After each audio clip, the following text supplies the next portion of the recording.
Good morning, Knicks Nation.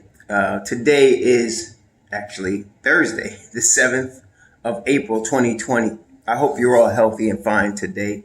I am in Orlando, Florida today. As I mentioned yesterday, my dad had a health emergency, and I had to come down to Florida yesterday morning. Um, it's interesting when we see our parents. I don't know what you think, but when I look at my father, I see myself in 20 years. Okay. And it helps you be grounded. To me, helps me be grounded in enjoying my days, and also whatever mistakes I might make in every area of life, health wise, because um, it's in my case, in my family's case, I look like my mother in my face, but my body and health is like my father. And so he is 81, going to be 82, and he's declining very quickly. And and I'm seeing myself in 20 years. And so again, it just helps me understand, what I'm coming through, and help me move in wisdom. And that's what I guess the point is. Before I get into the next video, is you know learn wisdom because it helps you stay grounded and make right decisions and better decisions. So thank you for your prayers for my father. Um, I'm going to go. Of course, I'm staying. I'm staying in the hotel, but I'm going to go see him again, spend a day with him today, and do some things with him. And yeah, thank thank the Most High for every day you have, and move in wisdom, I guess is what I'm saying. Anyway, um, I hope your house is healthy and safe. I hope that the needs of your house in terms of food, shelter, clothing, as well as health are being met. Blessings upon those that work in the healthcare field and the first responders who every day are out here trying to save lives, who responded to my father when he had his health emergency over the weekend.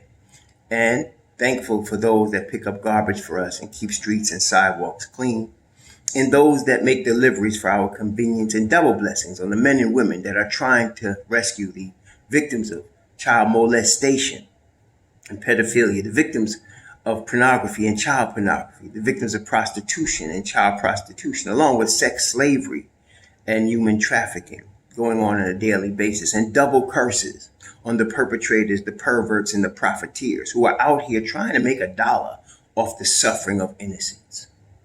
Finally, blessings upon the homeless. There are 600,000, nearly 600,000 men, women, and children on the streets of the United States of America, and millions around the world in similar or worse conditions.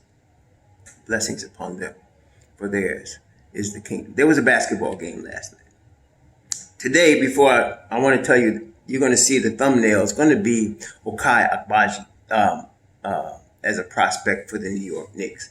And we'll talk about him. But before we do, let's talk about the game last night. I want to also say that I've learned a lot about basketball from Obi Brown. I was glad to hear him. I didn't know he was still out here doing, commentary on NBA games. He used to coach the Knicks in the '80s, and he's been around, basketball. He's a basketball junkie, basketball lifer, and yeah, I like listening to him. There's some people I love listening to. I think my most Clyde. I like listening to Clyde Frazier. I think we're blessed to be having him in New York, especially after the stellar career he had. But also, I used to like Dr. Jack Ramsey, who formed rest in peace, from Portland Trailblazers, as well as Obi Brown, because they just know so much about the game, man. And I'm listening to them. For me, when I'm listening to them whenever they're doing color analysis, the nuances they pick up that are so important, during the basketball game and in the basketball team. I just enjoy. Some of y'all may not like them, or you don't really know, but I was enjoying listening and watching that game last night with Obi Brown as the color commentator. Yeah, so that's that. But so while of course the Knicks lost the game, they were up 21 in the third, and the story sounds familiar, right, to a lot of people. But I looked at it a lot differently. And I'll tell you why. I actually saw that game as progress, and I'll tell you why. First of all, so your starting forward was Obi Toppin. Obi Toppin, I'm not surprised. We did a video maybe 6 months ago, and I told y'all that we were in danger, the Knicks were in danger of losing Obi because he has all-star talent, and playing behind Julius Randle, he's not going to get his opportunities. And being that he came into the league at age 22, and now he's 24, when it's time for him to talk about his free agency, his extension, he's going to have teams that are going to want him to start at the 4 and give him that starter's minutes you're going to see. I told y'all all of that about 6 months ago.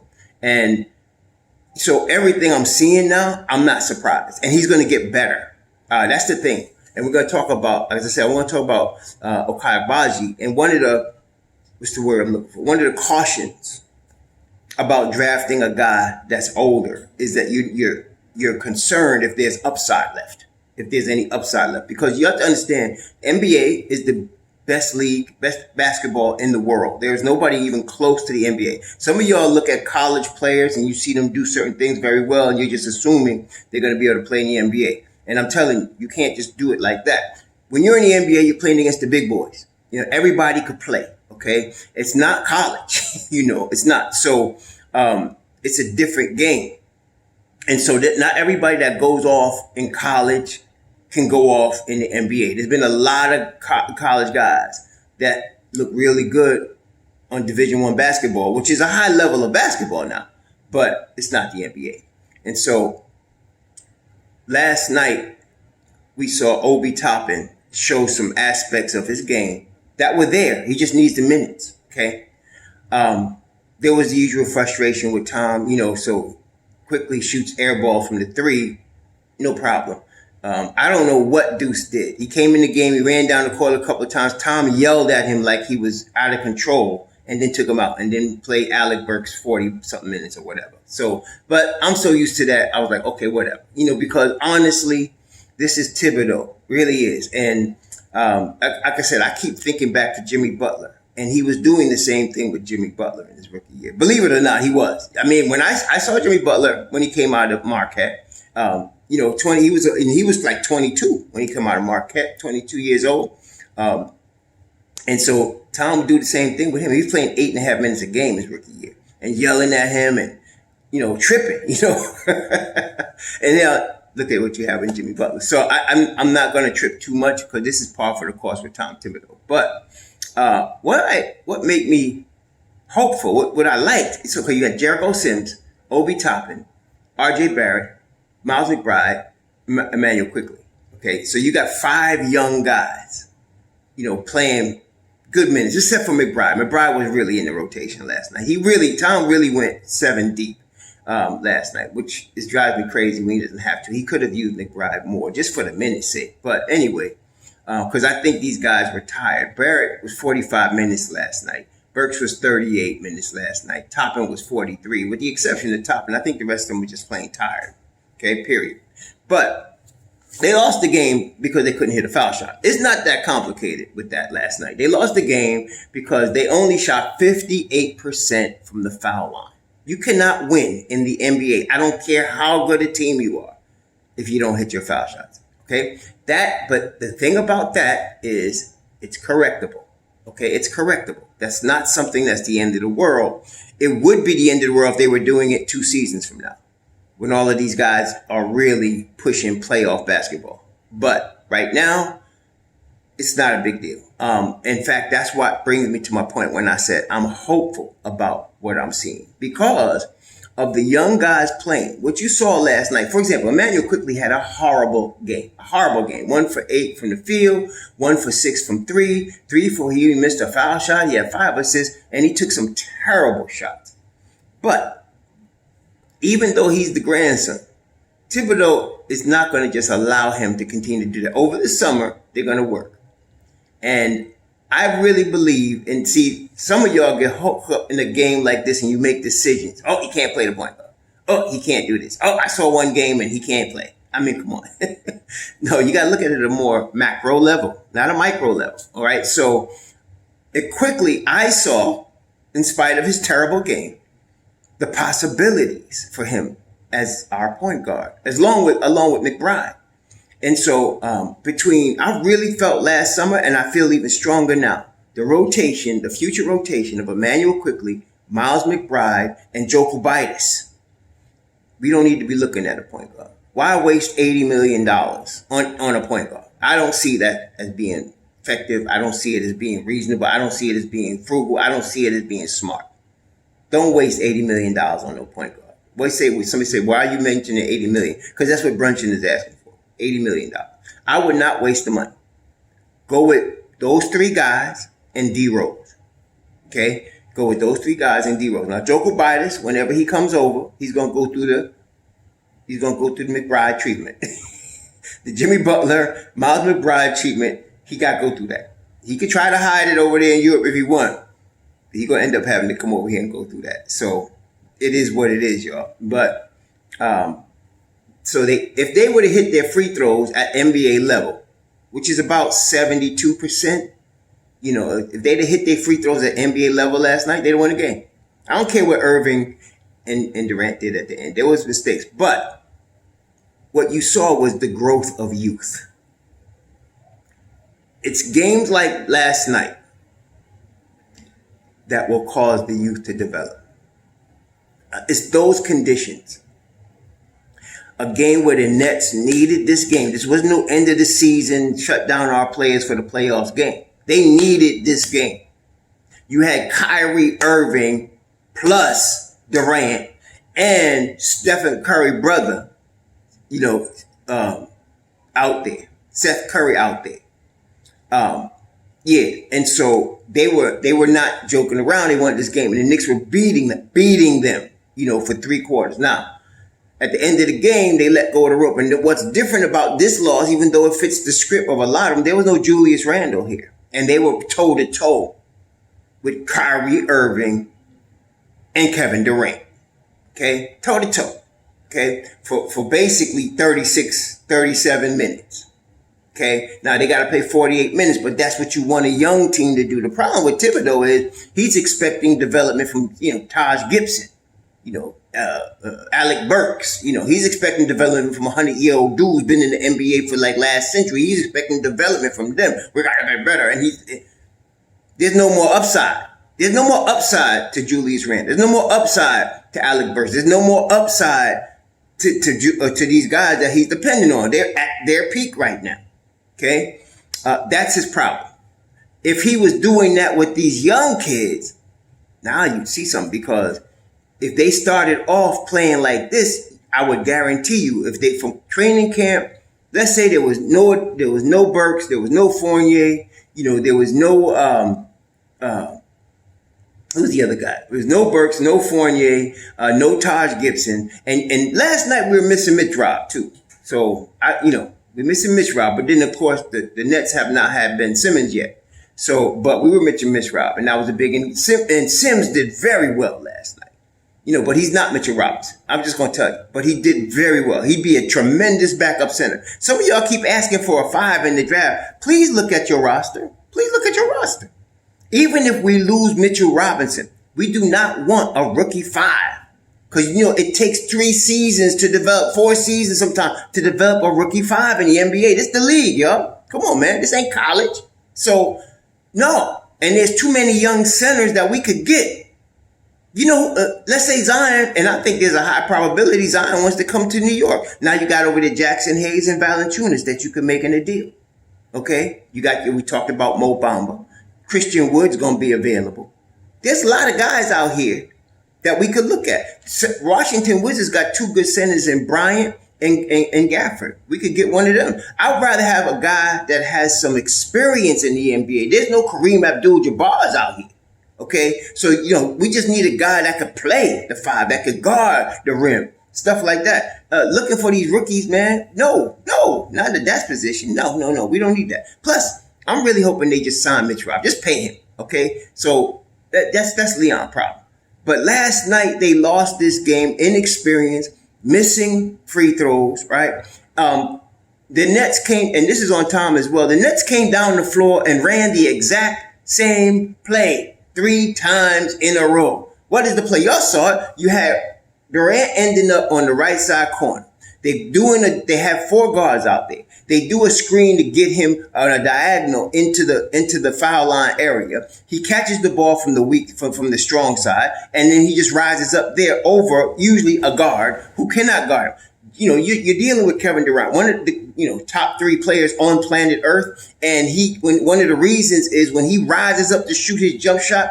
He's like 7 feet tall with 7-foot wingspan, and he shoots 50% from the field. You're not going to stop that. So basically it's a layup for him. And that's what, to me, that was a big play. That was on Tom Thibodeau. He should have really saw that. I mean, I saw, and the thing is, in the heat of the battle, like Tom Thibodeau, you have to remember something. It's not just him. He got assistants behind him. Those guys are really good, and they're watching what you watching. You got guys up in the stands that's watching from above. They got all the video that we're watching, they're watching on real time. So they should have known this was coming, those plays. He ran it 3. It wasn't like they ran it they ran it 3 straight times down the road, 3 straight times. Okay. Then you started getting them going, and now they were hitting some lucky shots as well, hoisting up stuff from Brooklyn Bridge and going in. You can't do nothing about that. But it was good experience. RJ Barrett stunk last night in terms of, efficiency. But you know what? This is what I could tell with RJ. You tell me if you noticed this. When he's not tired, okay, he got the Jimmy Butler style bully ball going when he's not tired. And you could see it when he's finishing, the strength that he has. There's certain guys that have this strength when they finish that, if you let him get a half step on you, it's over, right? But when he's tired, he don't have that strength to finish. You'll see the layups come up short of the rim, okay? And he's like he even said, he's stubborn, so he's gonna keep coming at you, but he's tired. Okay, 45 minutes last night. He was 7 for 27, 2 for 11 from 3, 7 for 12 from the foul line. Went to the line 12 times, missed 5 of them. 7 rebounds, 7 assists. He scored 23. But, and what I liked also, what's a good sign, is as RJ Barrett was going, the Knicks were going. And so last night you saw the struggle from the line and the Knicks struggle. And why did I say I like that? I'm telling you right now, there's a lot more upside to RJ Barrett. There's a lot more upside. Some of y'all just tripping based on this game or whatever. Told you when he came in the league, after I saw him pull bully ball on vets that were tough, rough, tough, grizzled defenders as a 19-year-old, I said, you know what? This guy's going to be a better version of Jimmy Butler. That's what he's going to be. And I still stick with that. A better version of Jimmy Butler. And you know what? That's what I'm saying. I like what I saw last night. Yeah, he got beat up. Yeah, he got done up a little bit. But you need that. You need that baptism in the NBA. Okay, he's still 21 years old. I'm not worried about RJ. But he's going to work hard to get better this summer. He is. And now he has established in his own mind, he can beat up, he can abuse anybody in the NBA. That's what he's really now established. At any given night, he can be a nightmare for somebody. So now he needs to start working on those nuances. Foul shooting, right? Angles on the defensive end, right? 3-point shooting, right? These are some nuances he needs. And you better believe, that's one thing I love about him. He's going to work hard, okay? He's going to work very hard on that over the summer. So I'm not worried about RJ. He'll be all right. Quickly's at his best, not when he's just shooting threes. He's at his best, to me, when he gets a rebound on the defensive end and he's very fast and he sprints up the court with the basketball.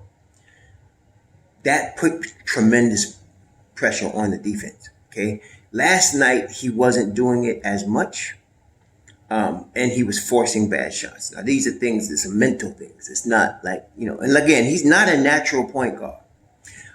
Let me just explain, in my view, what a natural point guard does that you really can't teach. A natural point guard sees all 4 corners of the basketball floor. It's almost like his head is on a swivel, but he's doing it with his peripheral vision. Okay? And he may not have low by speed. He may not have, tremendous athleticism, but he sees the floor. That's the key thing here. Offensively, he sees the floor. All right? Jalen Brunson, for example, and I'm not suggesting we should go after him. I'm just using him as an example here. He's a point guard. He naturally sees the floor, whether it's the half court or the fast break. He sees all four corners of the floor. He knows where defensive players are and the offensive players are on the floor. And if you're prepared, like a guy like that would be, a natural leader, a natural point guard, he's also studied the opposing team's plays. So he knows where they're going to be. Okay, he knows what to expect. He doesn't always have the speed, the athleticism to take advantage, like a LeBron James. Probably some kid was telling me, you talking about LeBron was a great defender. What are you talking about? You need to go back and look when LeBron came in the league at his height. Right now, you're seeing LeBron at the end of his career. And he's still, the thing about LeBron James that I wish all players would copy, he has memorized all of his opponent's plays. You have to change plays when you're playing against him because he has memorized your plays. Okay, and with the speed, athleticism that he, usually produces. Now, again, he's at the end of his career right now. But that Miami Heat defense, when they won a couple of championships with LeBron, my goodness, man. The speed, athleticism between him and D Wade and Bosh was off the chart. Okay, you had to watch your back with them because they knew what you were going to do and they knew how to get at you. Okay, that's what you want from your point guard. You want him to know what the opposing team is going to do. You want him to know how their tendencies defensively and see the whole floor. So that if you have an open man on a backdoor cut, he's not going to miss that. If you have anybody open, he's not going to miss them. And he's going to make you pay. Okay? That's Chris Paul. You understand? So again, the difference is not physical, it's mental. So if you see that, like I've seen this over the years. There's been some kids. There's one little kid growing up. I used to coach basketball, and he was cute, and I would give him, I would try to encourage him, but I didn't think he'd be able to play. And he never did grow to anything. But all of a sudden, he got to be about 13, and all of a sudden, he just mastered the game like it was a chessboard, and he knew the next move all the time. And he couldn't jump. Wasn't much of a shooter, but he could get the ball to the guys that were open quick. And they all knew it. And even at that age, when guys know they're going to get the ball, they start getting more hyped to run because they know you're going to find them. And that's a point guard. That's a natural point guard. That's not Emmanuel Quickly. That's not him. Okay? He generally sees one side of the floor. He's only looking for Obi Toppin on the break because he knows Obi's running, right? And he's looking for a shot.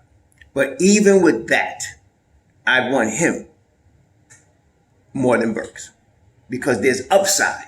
There's upside to Emmanuel Quickly. Okay? He may or may not ever be able to see the floor.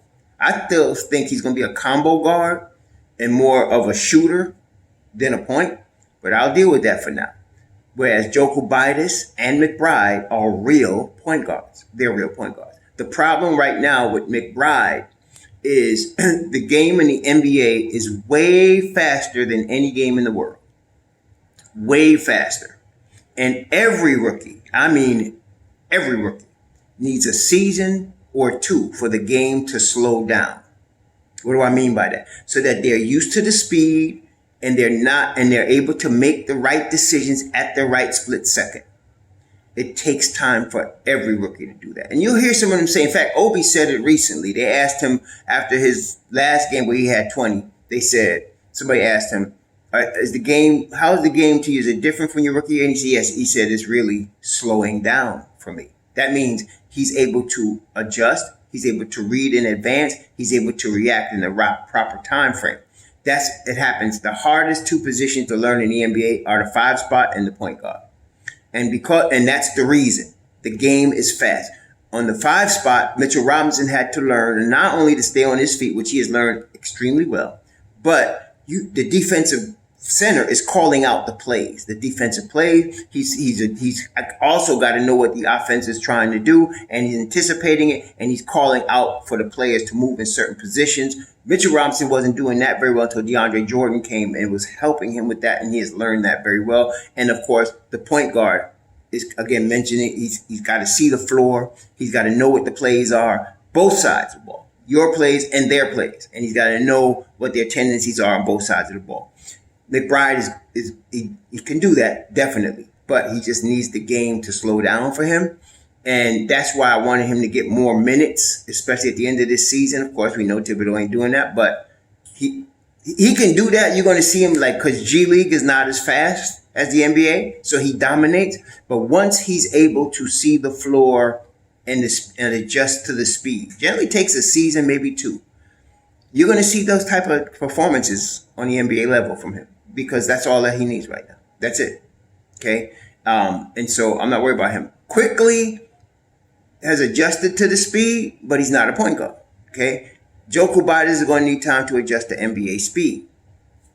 When they do, and that's why this guy Vildoza, that I heard somebody Berman and some act like make up somebody signed Vildoza. So what?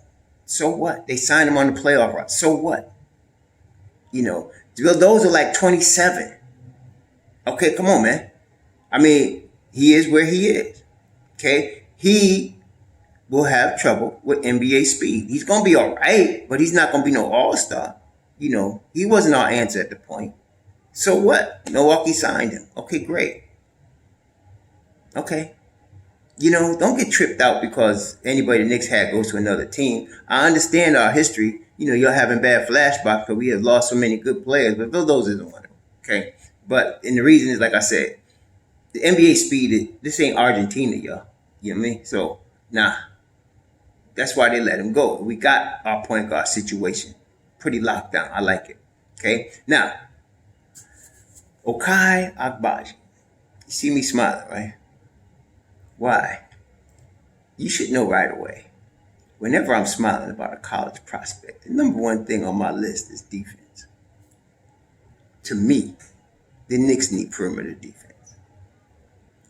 If we could just keep trotting out perimeter defender after perimeter defender after perimeter defender, we'd be hell to pay every night. Okay? Agbaji. Love that defense, baby. Love that defense. He's 6'5" and about 215. He got an NBA body. Senior. So, you're concerned there's no more upside. There may not be much more upside to Agbaji. He's going to be 22. But I don't care. He works. You could tell. He's a 4-year senior. He works hard. You could just he has that ethic about him. Not only that, this is where college programs mean something. Villanova,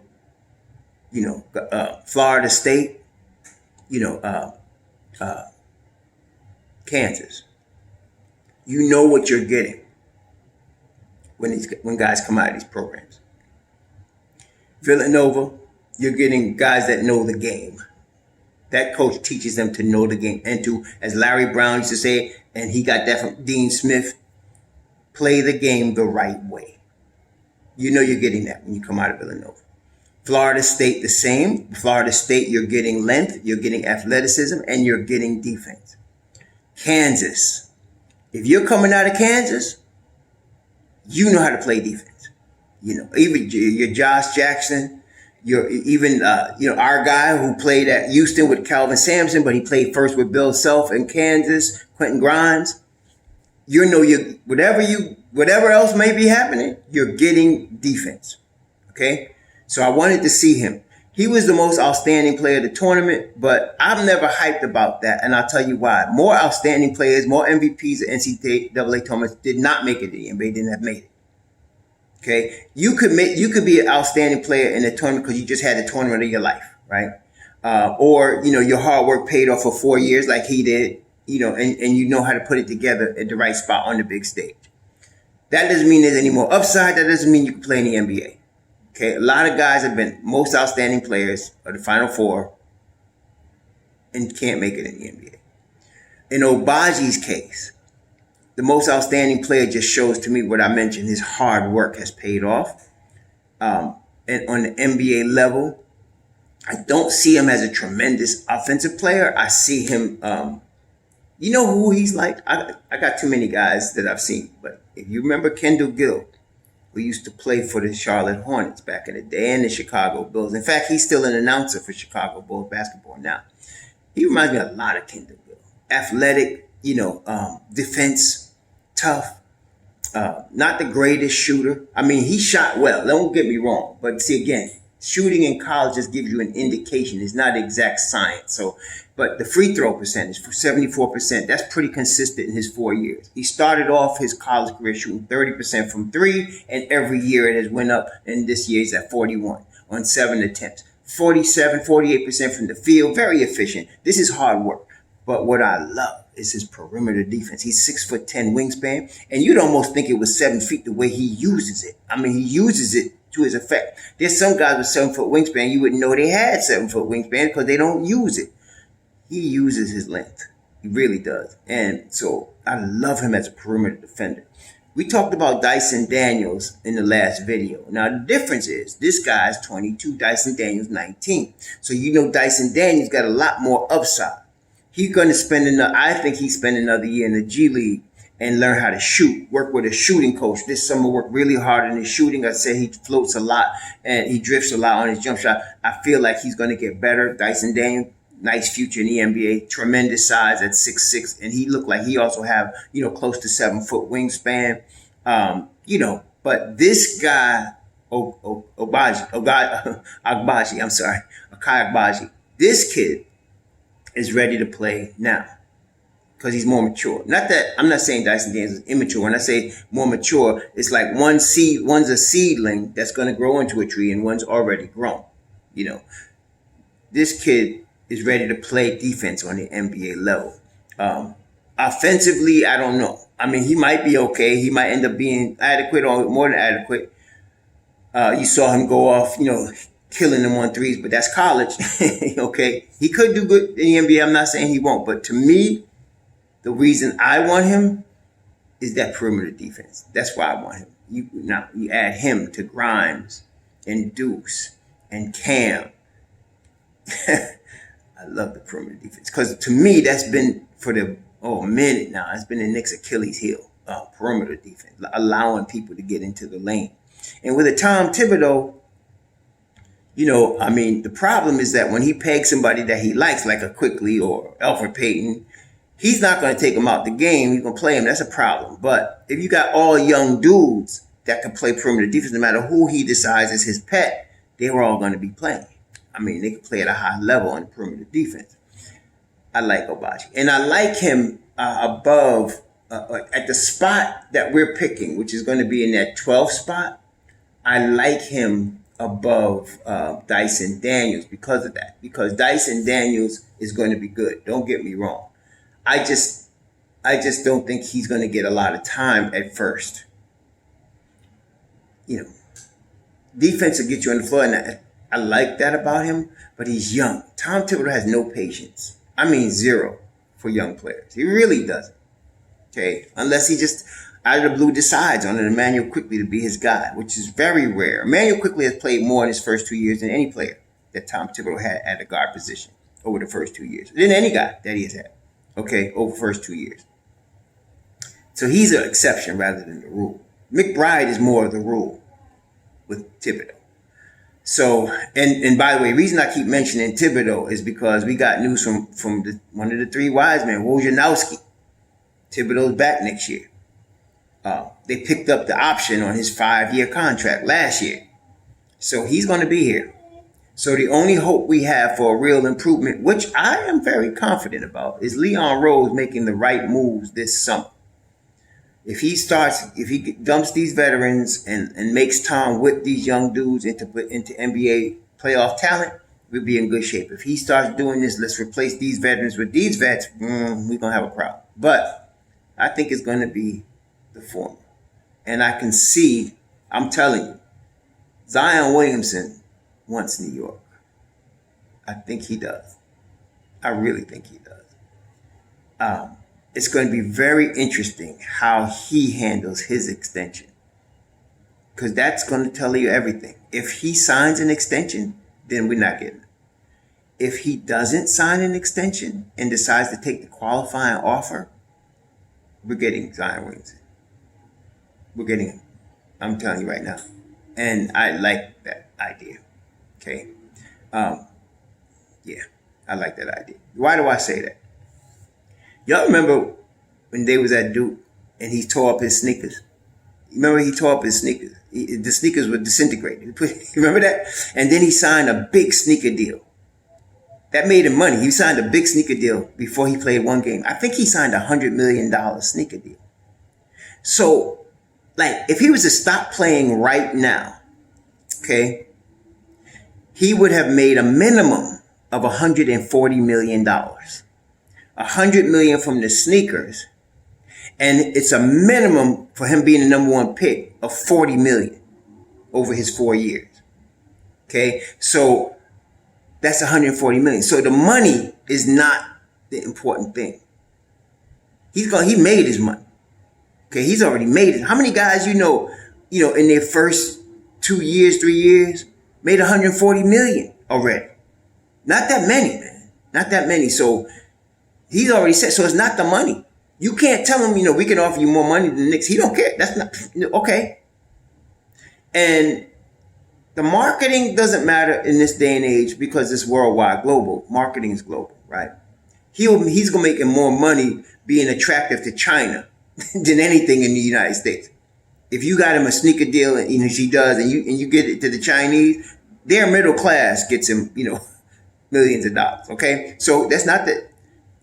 He loves Madison Square. This is where Madison Square Garden. There's no place in the world to play NBA basketball like Madison Square Garden, whether you're a foe or not.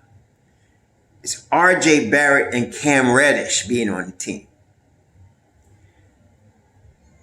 I'm telling you, I'm very confident if he does not sign that extension this summer, he's coming to New York. Okay? That's big time. So that's why I'm not worried about if Mitch Rob leaves, although I don't want him to leave. They got two centers there in New Orleans that'll do. Jackson Hayes or Valanciunas, they'll do. With Jericho Sims. We'll be fine. Okay? So let's let that simmer.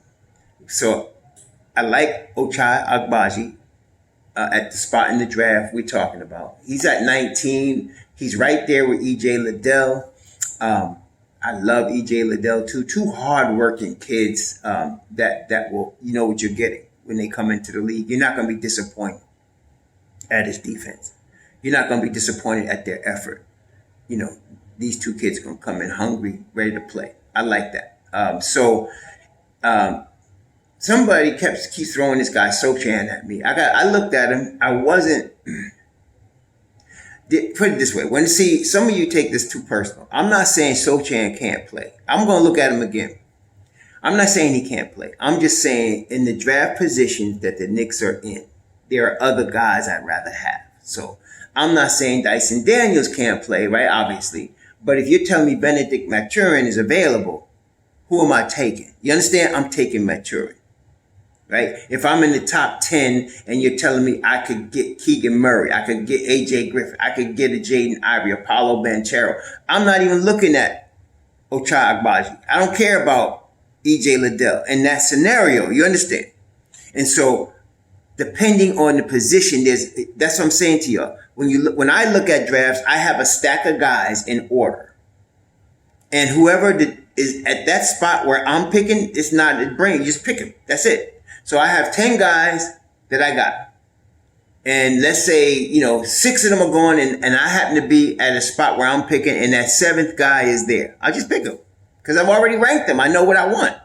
You understand? That's how I do a draft board. So you don't have to think about once you decide your guys and you really wait all the way till like the week before the draft. You got an idea what you like, but you got to see them. You got to work them out. You got to talk to him. You got to see him, at the combine if you can. You got to see all of these things. But right now, you got a good idea what you want. If you're a pro level scout, you know what you want. You got a good idea. And so you got your list. All the rest of this time is doing is verifying your list. So you might tweak it if something happens. Some guy doesn't work out well. Some guy's a knucklehead in the interview. Then that changes stuff. But you get your list of guys. And then when you pick, you see where those guys are. Okay, this guy's going, this guy's going, this guy's going, this guy's going. Oh, this is my guy. I'm picking. He's there. Take him. That's how you do it. Okay? It's very simple. So when I'm looking at the draft, like I said, right now, I'm looking at Jabari Smith, Paolo Banchero, in order. Jabari Smith, Jaden Ivey, Paolo Banchero. I'm looking at Keegan Murray. I'm looking at Benedict Mathurin, AJ Griffin, Tari Eason, right? Those are my guys. And then I'm looking at after that, if we got to draft lower, we could trade down. I'm going to get Ochai Agbaji, Dyson Daniels, EJ Liddell. Well, really not in that order. I would go Ochai Agbaji, EJ Liddell, Dyson Daniels. And so there's an order. Okay. Now, Sochan, he's not in my order right now. I'm not saying he can't play. I'm just saying he's not in that list of the guys I like. The scouts may think differently. They're not paying me, right? They're not paying me for that. So, okay. But that's how you do a draft board. So you get your draft board together, and then when you pick, wherever you pick, you know the guy you want.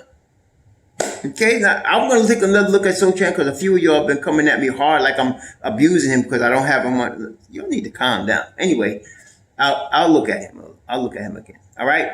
But that's it. That's it. So the Knicks, I like the game against the Nets. Even though they played badly, I see the future. It looks good.